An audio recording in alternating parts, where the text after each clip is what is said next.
Imagina você acordar em 2026 achando que finalmente está perto da aposentadoria e descobrir que, por causa de um detalhe na lei, vai ter que trabalhar mais 1 ano, 2 anos ou até mais, porque a idade mínima e a pontuação subiram de novo.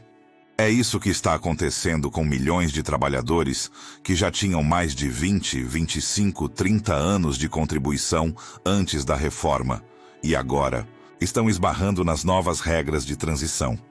Idade mínima progressiva e sistema de pontos, que em 2026 ficaram mais duros, exigindo mais idade e mais tempo somado para liberar o benefício.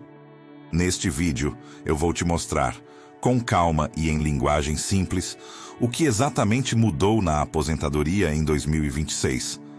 Quais são as novas idades mínimas, qual é a pontuação mínima para homens e mulheres, para quem essas regras valem e, principalmente, como você pode se planejar para não ser pego de surpresa e não jogar fora contribuições que já fez.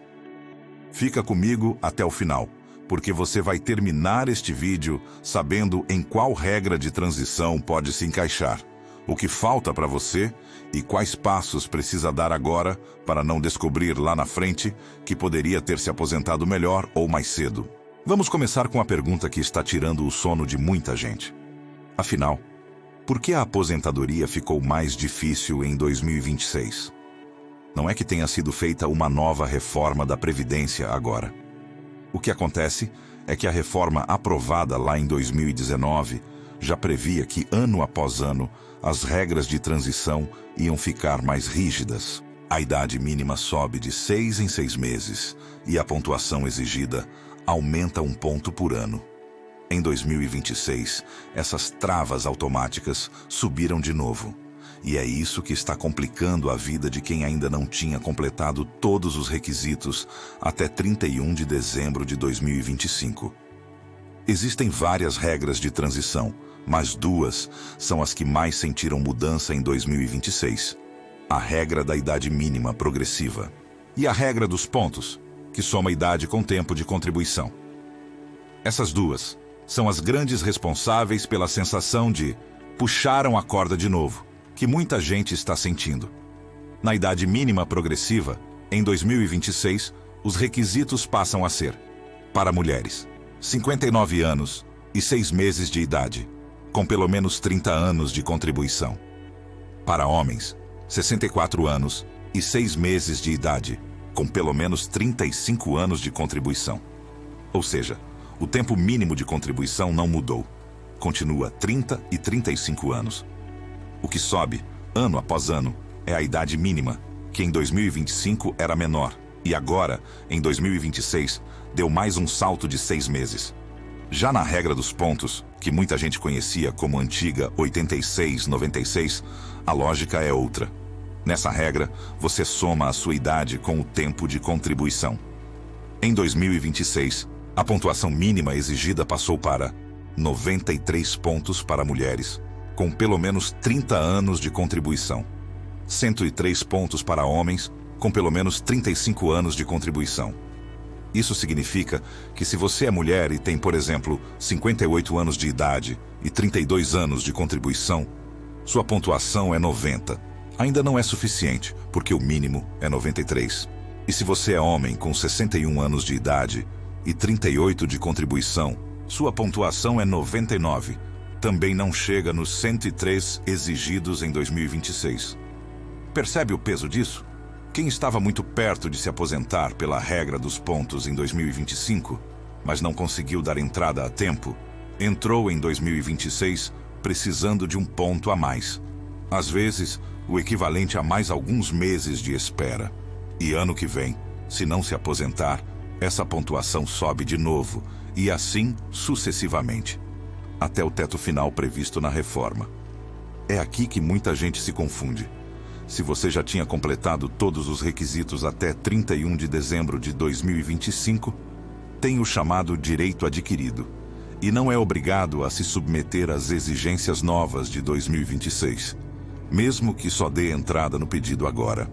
Agora, se você não tinha completado os requisitos, cai nas regras mais pesadas de 2026 e terá que cumprir a nova idade mínima ou a nova pontuação. Por isso, planejar e fazer cálculo antes de virar o ano, sempre que possível, faz muita diferença. Agora, antes de continuar, eu quero ouvir a sua realidade. Escreve aqui nos comentários quantos anos você tem hoje e quanto tempo de contribuição você já acumulou aproximadamente. Você já pediu algum cálculo de aposentadoria? Já ouviu do INSS ou de algum advogado que falta pouco, mas nunca sabe quanto é esse pouco?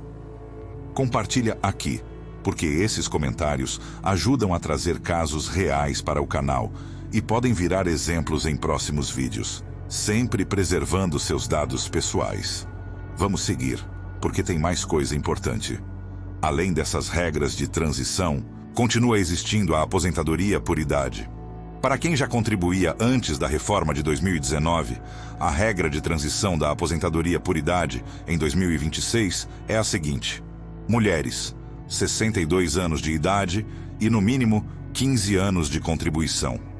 Homens, 65 anos de idade e, no mínimo, 15 anos de contribuição. Essa regra não sofre alterações anuais em 2026. Portanto, quem chegar nessas idades e tiver a carência de 180 contribuições, pode se aposentar por idade, mesmo que não alcance a pontuação ou a idade progressiva das outras regras.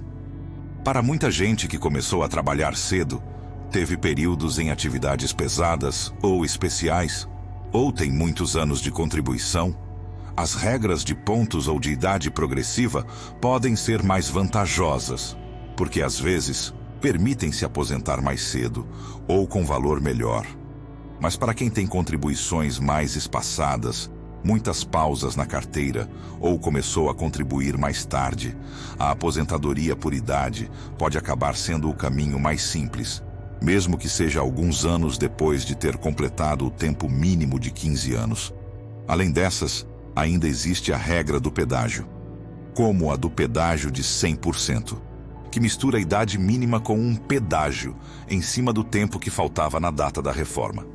Por exemplo, para mulheres, 57 anos de idade, 30 anos de contribuição e pagar o dobro do tempo que faltava em 2019 para completar esses 30 anos.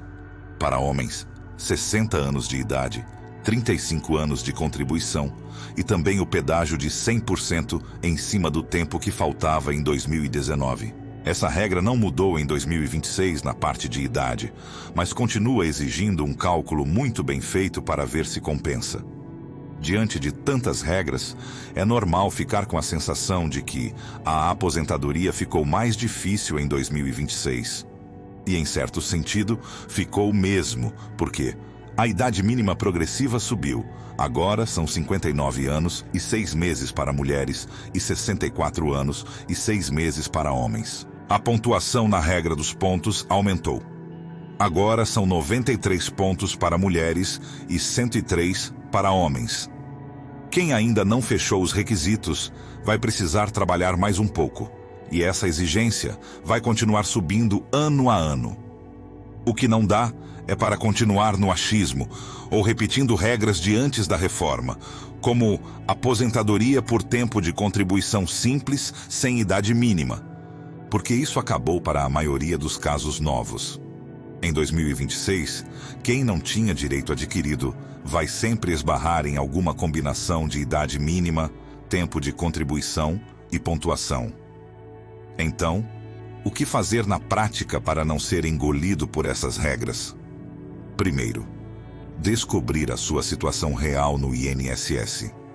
Você pode acessar o Meu INSS pelo aplicativo ou site e puxar o extrato de contribuições. Lá você vai ver todos os vínculos de carteira assinada, contribuições como autônomo ou MEI, períodos em que o patrão contribuiu e períodos em que pode ter faltado recolhimento. Segundo, conferir se o CNIS está correto. Se tiver vínculo faltando, data de entrada ou saída errada, contribuição com valor absurdo ou sem sentido, você precisa corrigir isso antes de pedir a aposentadoria. Corrige com documentos: carteira de trabalho, contra-cheques, carnês, Contratos. Se você não acerta isso agora, o INSS calcula a sua aposentadoria com base em dados errados. E aí, sim, fica muito pior. Terceiro, simular cenários. Com seus dados na mão, vale a pena fazer simulações. Se você tentar se aposentar pela regra dos pontos em 2026, falta quanto? 1 ano? 3? 5? E pela idade progressiva, falta mais idade ou mais contribuição? E pela aposentadoria por idade, em que data você completa 62 ou 65 anos? E com quantos anos de contribuição vai chegar lá? Às vezes, esperar mais um pouco garante um valor melhor. Em outros casos, insistir em uma regra de transição ruim só faz você perder dinheiro mês a mês. Quarto, se possível, buscar ajuda de um profissional especializado em previdência. Planejamento previdenciário não é luxo. Para quem tem muito tempo de contribuição, períodos em atividade especial, trabalho rural, autônomo, buracos de carteira, um cálculo bem feito pode significar centenas de reais a mais por mês para o resto da vida. Além disso, pode evitar que você perca uma regra de transição mais vantajosa porque não sabia que já a cumpria. Se este vídeo te ajudou a entender por que a aposentadoria ficou mais difícil em 2026, quais são as novas idades e pontuações mínimas, e principalmente te fez perceber que você precisa olhar para o seu caso com mais atenção e estratégia, então ele já cumpriu a missão. Agora, eu te peço uma coisa. Se inscreve no canal Informação e Cidadania, deixa o like, comenta aqui embaixo a sua idade e seu tempo aproximado de contribuição e compartilha esse vídeo com aquele colega de trabalho ou familiar que vive dizendo: quando eu completar 35 anos de contribuição, eu paro. Porque em 2026, essa frase sozinha já não garante aposentadoria para ninguém.